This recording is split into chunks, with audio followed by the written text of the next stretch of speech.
Okay, hello everyone. Welcome to our channel Code with Sunny, and today I will be discussing the problem of maze circuits, and the problem name is a blocked matrix. Okay, so this problem is really an interesting one according to my point of view. And how it is an interesting one, let us first focus over that.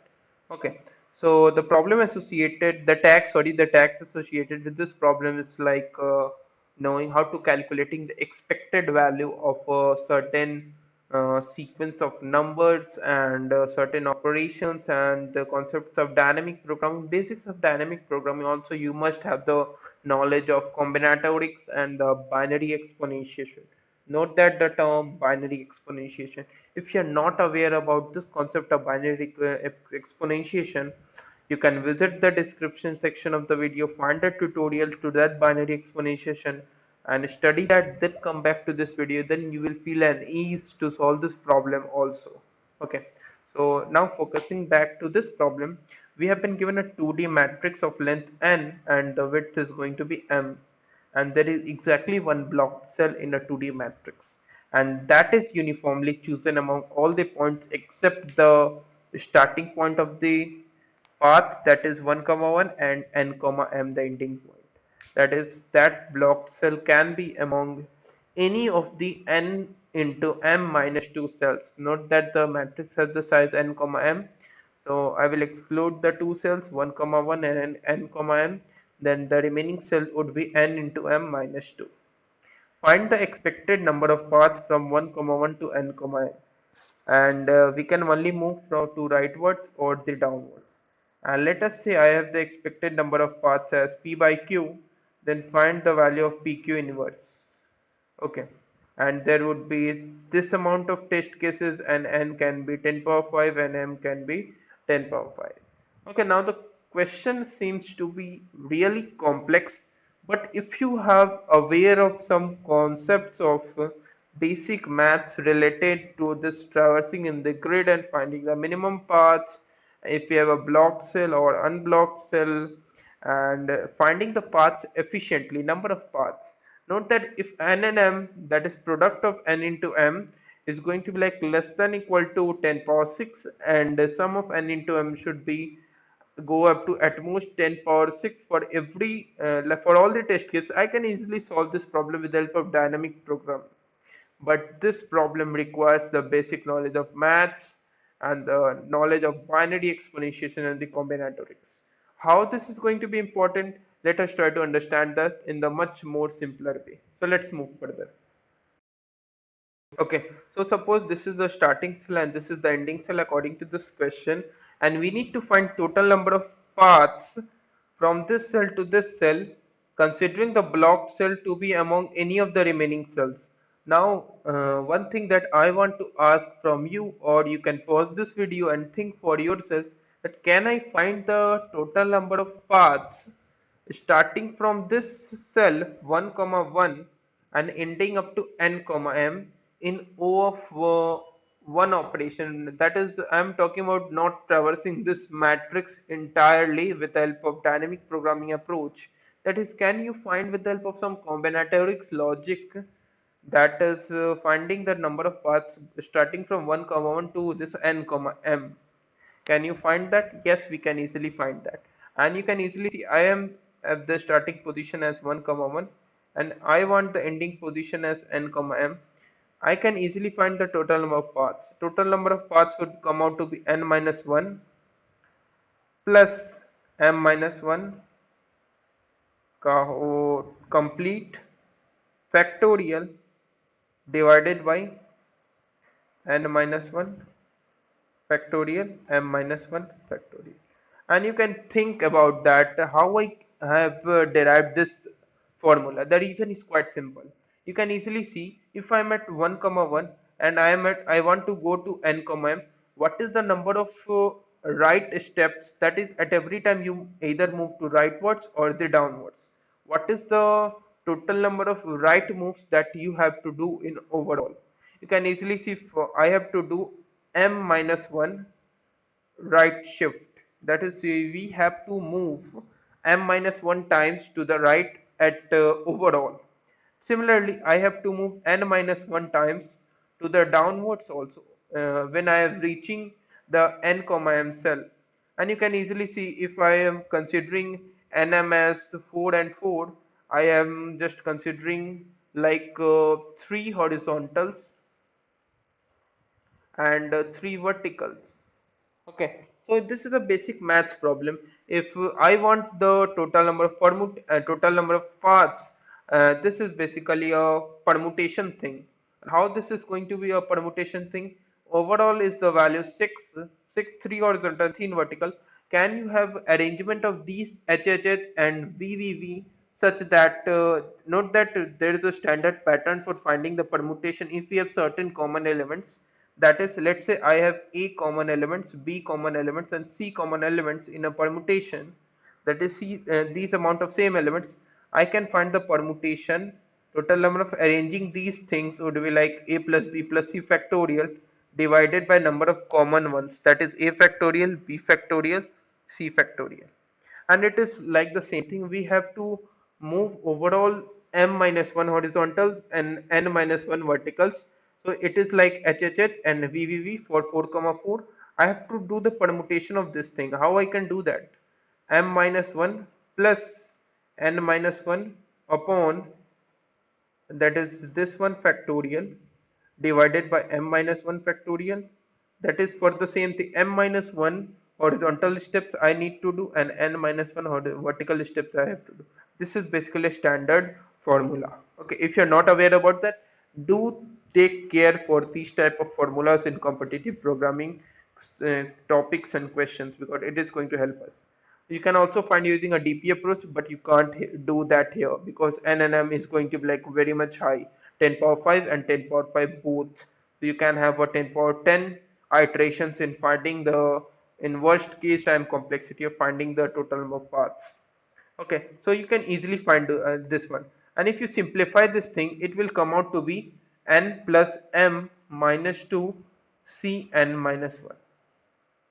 So this is basically a NCR thing, and you can easily do that with the help of binary exponentiation and finding the factorial, finding the inverse of a certain number using format Latin. So if you're not unaware about that, do check the description section for the binary exponentiation tutorial. It will going to help us throughout your entire life, I can say. Okay, so coming back to here, I have to just put any blocked cell at any of the positions.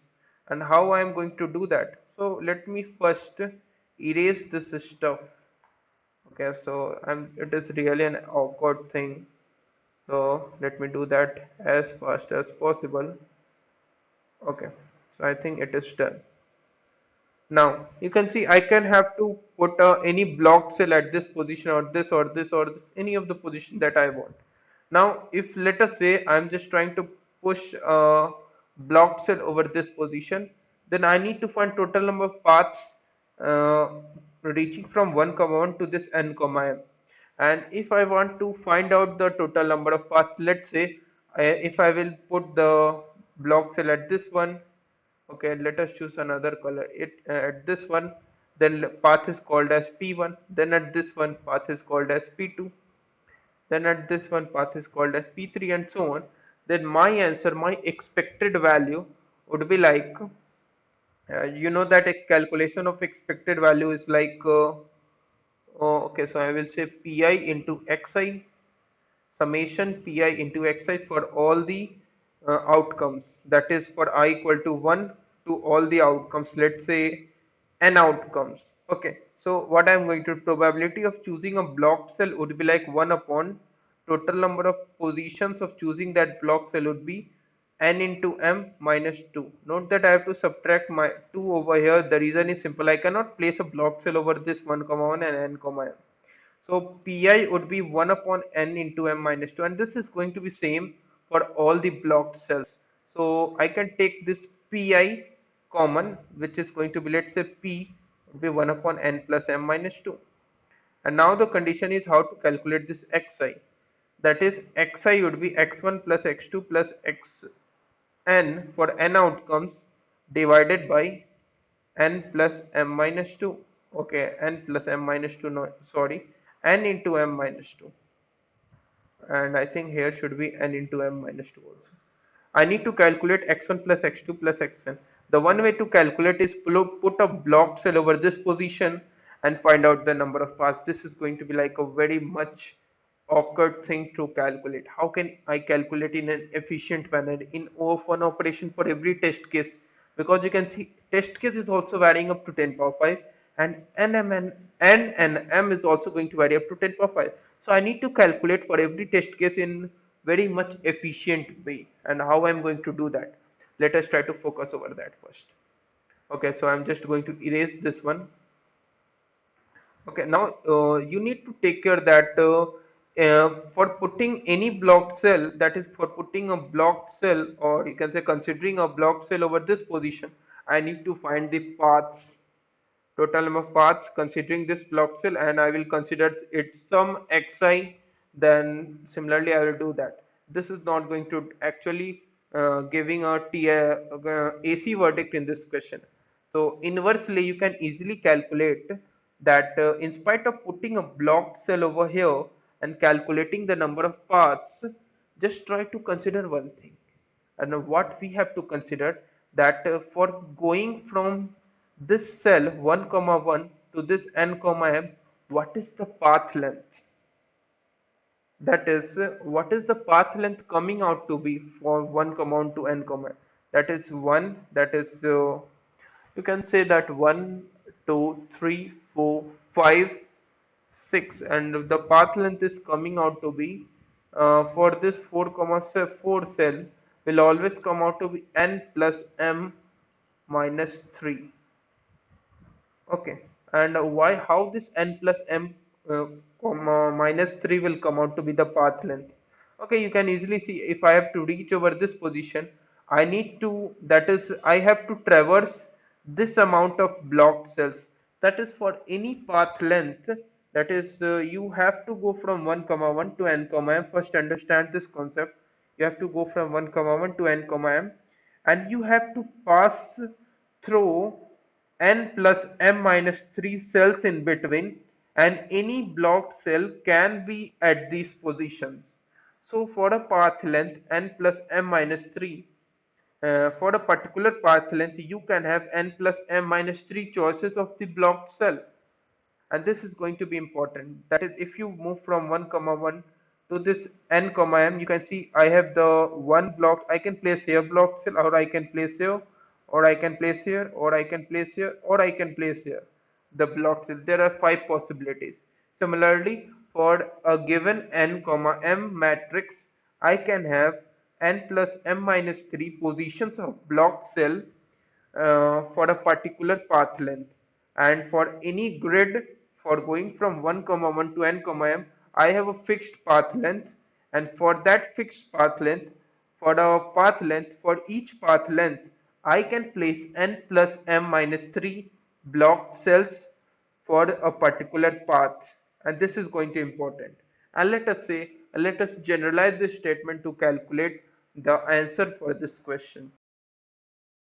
Okay, so consider one thing, that if p is the number of paths going from 1 comma 1 to n comma m without considering any block cell, it will come out to be n plus m minus 2 n minus 1, as I've already calculated. Now you can easily see if there are p amounts of paths from going from 1 comma 1 to n comma m, and there is exactly one blocked cell present in between. Now consider one thing, if for a particular path I will have n plus m minus 3 blocked cells for one path, that is for one path, and there are p amount of paths, then in overall I will have n plus m minus 3 into p amount of paths which will have one blocked cell in between their path. Okay, so what I am going to do is I need to find the expected value. Note that the denominator will always contain n into, that is the total number of options, n into m minus 2, and we need to find it out the total number of ways from going from 1 comma 1 to this n comma m. Note that I am talking about the numerator. Total number of ways going from 1 comma 1 to this n comma m without passing through any of the blocked cell, and that blocked cell can be placed over all the positions among n into m minus 2. Note that this value is going to denote the total number of paths that is total number of paths that is coming out when I am going to place a blocked cell over all the that is over any of the positions of n into m minus 2, and corresponding to that I am getting this paths number of paths. Okay, so I need to subtract this amount, that is this is the exclusive amount from the total number of paths. Okay, so what I'm going to do is I'm just going to subtract the value. And what is that value? Let us try to focus over the writing over the numerator. Okay, so let us call it as denominator as d. Now you need to focus upon, I need to write the total number of paths that is not passing through this blocked cell, and that blocked cell can be among any of this d positions, and this small d is basically the denominator.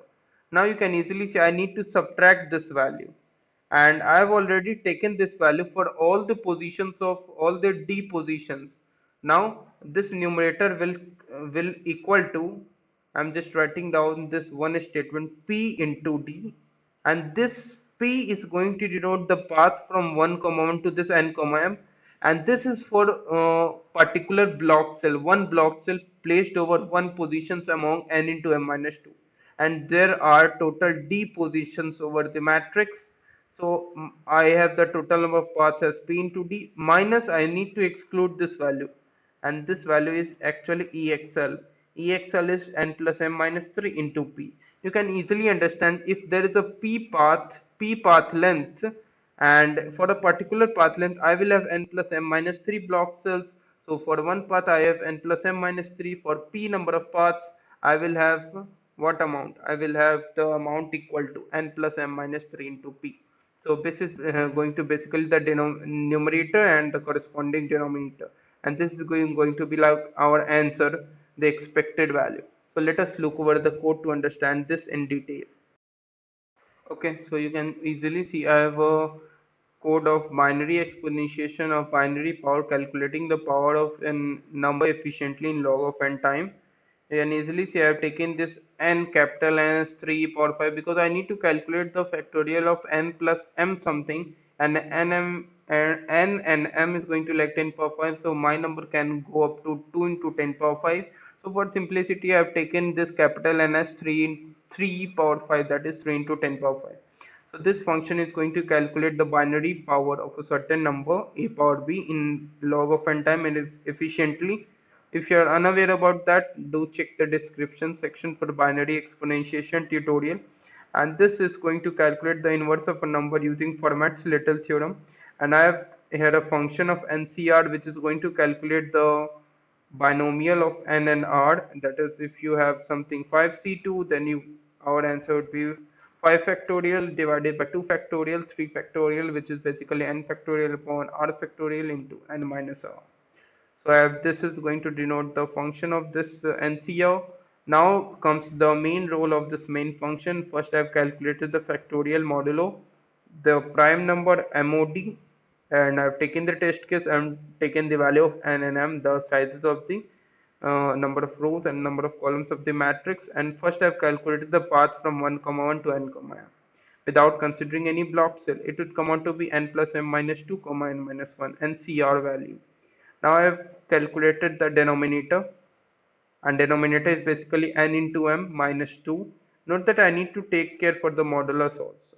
Okay, now I have calculated this EXL value, which is going to be like exclusive value. I need to exclude that.